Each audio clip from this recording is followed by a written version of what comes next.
Hi friends, welcome to another video in Dog Week. And today's video is a little different because usually our stories are all very happy, but today's video has a little bit of sad in it and some happy too. So let's get started. It's called Madeline, Finn, and the Shelter Dog.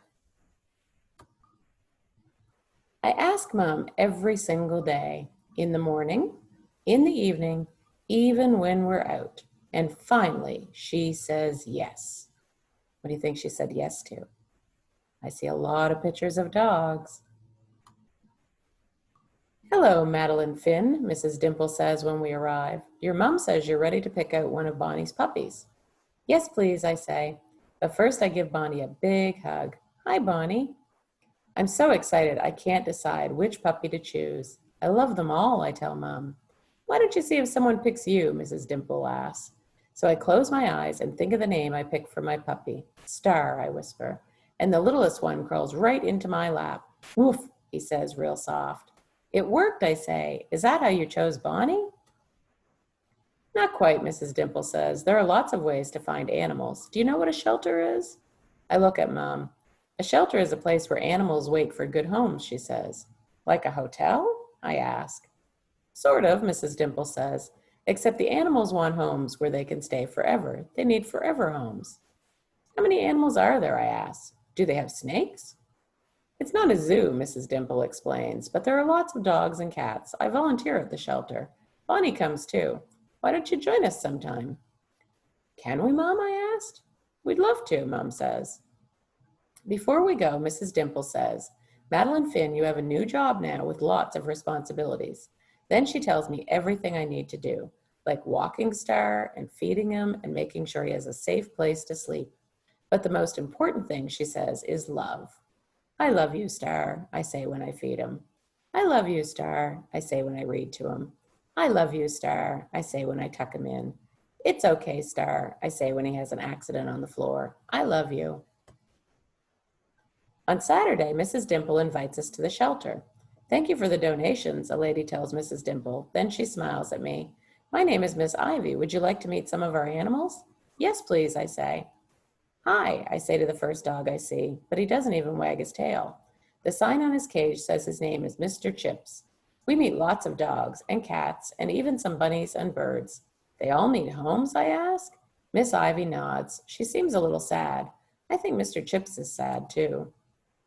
Mom, I ask when we get home, do shelter dogs get to play outside? Probably not as much as Star, she says. Do shelter dogs get to sleep under blankets? I'm not sure, honey. Mrs. Dimple said love was the most important, I say.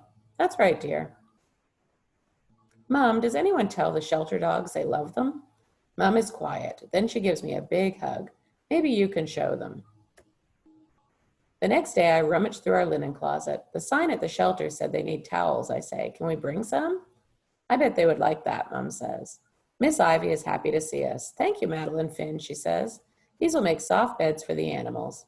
But when we leave, I notice there weren't enough towels for all of the animals, and Mr. Chips still looks sad.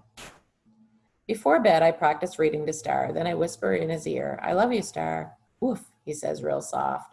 When Mom tucks us in, I say, Star loves when I read to him. He sure does, sweetie. Mom, yes, dear. Does anyone read to the shelter dogs? In the morning, we talk to Mrs. Dimple about my new idea. Then Star and I spend all week collecting towels and blankets from the neighbors. I make special signs, and Mrs. Dimple helps me hang them in the library. Saturday, 10 a.m. Come read to the shelter animals. Bring a blanket and a book. On Friday night, I barely sleep. I'm so excited. When Saturday comes, I'm ready. So is Star. But when we arrive, it's just us. Nobody else came, I tell Star. Woof, he says real soft.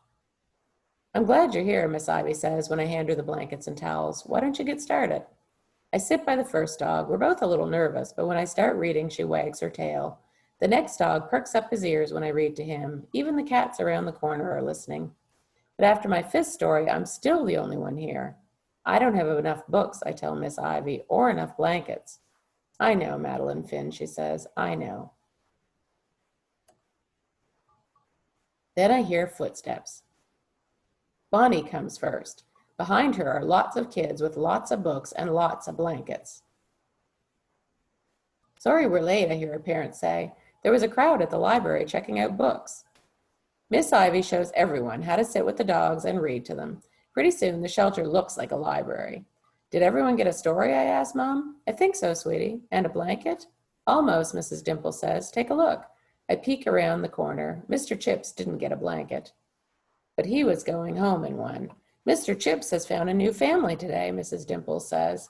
He's getting a real home, Mom says. A forever home, I say, and Star let out a giant woof. Well, that was a good story. But you see what I mean? It was a little sad at parts, right? Because you wanted all the dogs to have homes and all of them to have blankets and be read to. Madeline Finn did a good thing, didn't she? Yeah. I hope you have a great day, friends. All right. Bye-bye.